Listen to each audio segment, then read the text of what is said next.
Boruto एक ऐसे anime जिसे लोग उसके मेन कैरेक्टर के लिए नहीं बल्कि उसके साइड कैरेक्टर के लिए देखते हैं। एक ऐसे एनीमे जिसकी एनिमेशन 10 साल पुरानी एनीमे से पुरानी है और इसके एनीमे में इतनी ज्यादा फिलर्स भर रखे कि भाई पता ही नहीं चलता कि स्टोरी अभी किस जगह चल रही है इस एनीमे की। मेरे भी ओपिनियन इस एनीमे को लेकर कुछ ऐसे ही थे, लेकिन सिर्फ कल से जब से मैंने इसका एपिसोड 293 देखा भाई, जब से मेरे ओपिनियन ऐसे चेंज हो गए जैसे ड्रैगन बॉल में लोग बालों का कलर चेंज। एपिसोड के स्टार्ट में हमें नारुतो को सफर करते हुए दिखाया जाता है। मतलब यार उसके अपने बेटे ने अपने आप को सेक्रीफाइस कर दिया ताकि वो बाद में अपने डैड या फिर बाकी विलेजर्स को हार्म ना पहुंचा पाए। इससे ज्यादा हमारे नारुतो के लिए क्या दुख की बात होगी कि वो इतना ज्यादा पावरलेस बन चुका है कि ना तो वो अपने बेटे को बचा पा रहा है और ना ही बाकी विलेजर्स को। और वहीं बोरुटो ने अपने आप को सेक्रीफाइस करने का डिसीजन लिया, ये भी काफी अनएक्सपेक्टेड था। और जिसने बोरुटो को मारा, जो कि नारुतो को अपना सब कुछ समझता, मतलब कावाकी, उसके सामने नारुतो ऐसे सफर कर रहा और भाई उसे कोई फर्क ही नहीं पड़ रहा।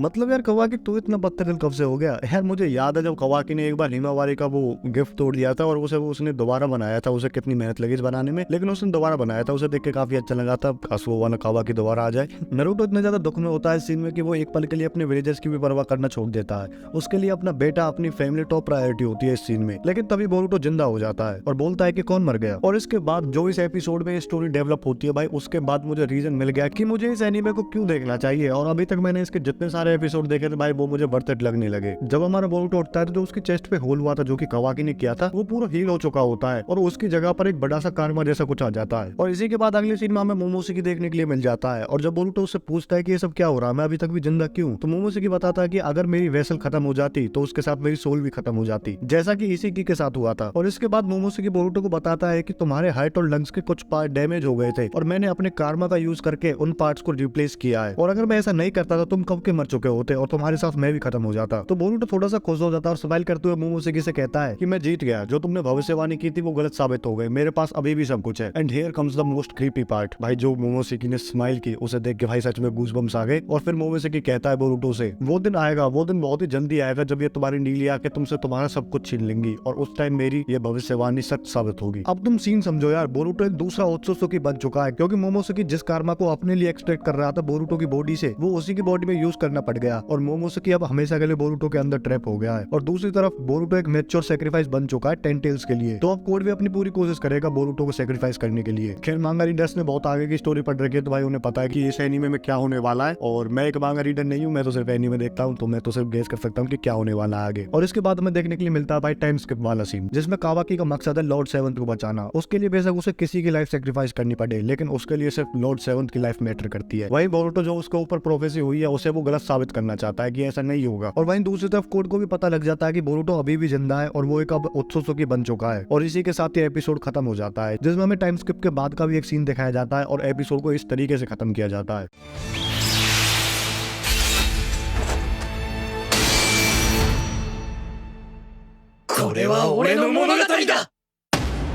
भाई बोरुटो को देखकर पहली बार गूज़बम्स आए हैं और एनिमेशन को देख के तो लग ही नहीं रहा था कि ये बोरुटो एनीमे ही चल रही है कि या फिर कुछ और चल गई है। तो क्या मेरे ओपिनियन चेंज हुए बोरुटो को लेकर? तो भाई हाँ, अभी एक ऐसी एनीमे बन चुकी है कि जिसे मैं दूसरों को रिकमेंड कर सकता हूँ। तो भाई जिन लोगों ने अभी तक बोरुटो नहीं देखे तो भाई जरूर देखना और स्पॉयलर्स को जरूर स्किप कर देना, नहीं तुम ये एनीमे स्किप कर दोगे। तो मैं मिलता हूँ आपको अगली वीडियो में, तब तक के लिए बाय बाय।